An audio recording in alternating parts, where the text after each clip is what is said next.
Can I elaborate on locked and crossed markets? I certainly can.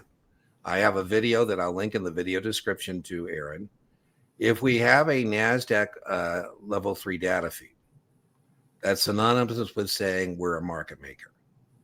And that means I have the ability to change my bid and change my ask.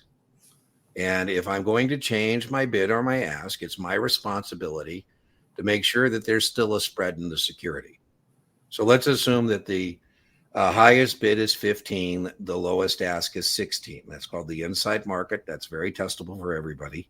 That's the highest bid, the lowest ask. And I'm putting in my bid. If I go to 16, the market is locked. I've now got a bid that's the same as the lowest ask. And so the highest I could go is to 15.99. That's a locked market. A locked market is when the bid and the ask are the same.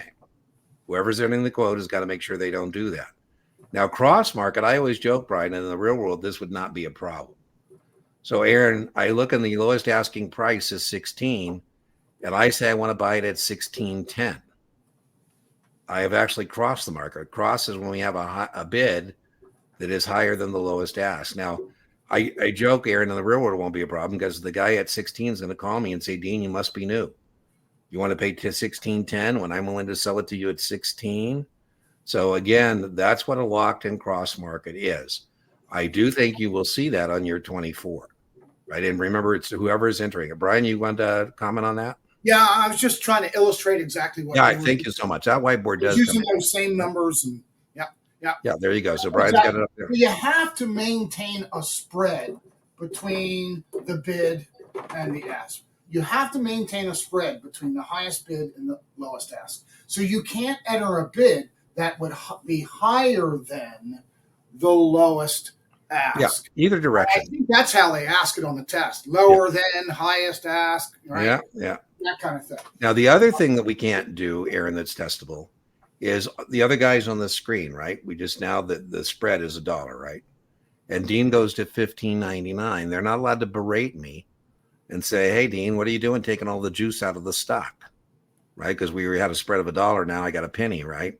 You're not allowed to berate other market makers when they change their quote. And then the other thing they're not supposed to do is say, hey, Dean, did you see there's 4 of us already up on the screen and you're number 5? I go, yeah.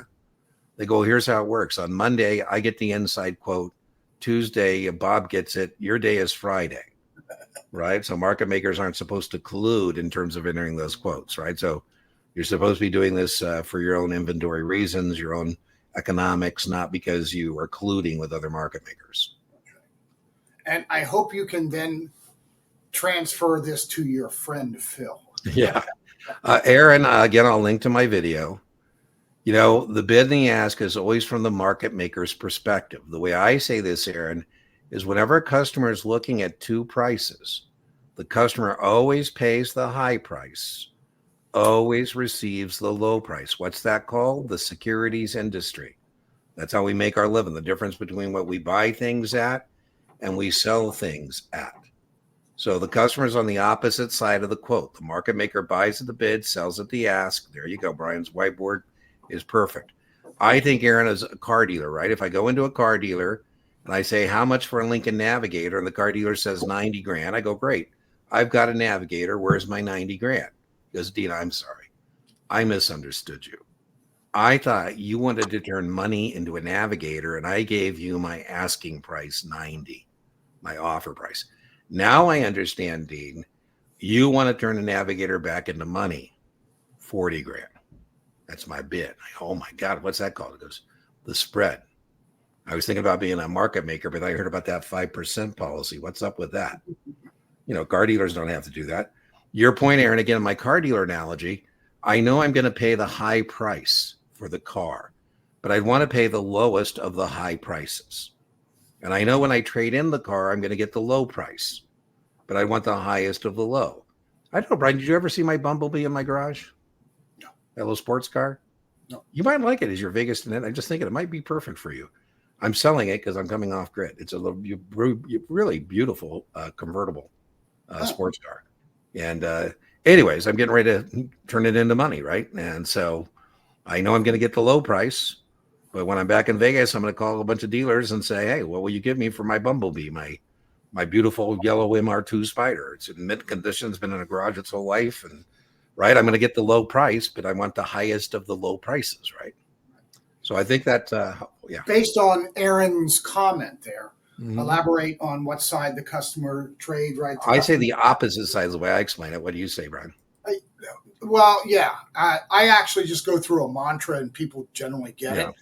And generally, that concept is learned or should have been learned by Series 7. By Series 24, what you got to be careful is you now have to look at from the market maker's standpoint. Yes. Of course, is opposite of the customer. Inside looking out. That's right. So that's why I usually put both of those for 24. Series 7, you can ignore the market maker sides of this. It's just the customer. But the 24. Yeah, I will link Aaron to both those videos. I have a video on locked and cross markets. I have a video on market making, and I'll link to that in the thing. The other thing I would tell you is that, if you're going to take a 24, it's easier to do it right after the 7. The people sometimes struggle. It's because they've been 16 years as a packaged product person, took their 7 16 years ago, and they got to power up on the trading. Trading and banking can be a challenge. I don't lose many people on 24. If I'm teaching a 20-person 24 class, I'm not surprised if everybody passes. But when I do lose somebody, it's usually a packaged product person, and it's because they can't get on the right side of the quote in the trading, and they're struggling on banking. Now, the trading and banking guys here and struggle on retail, but there's not enough to kill them. So, they're okay.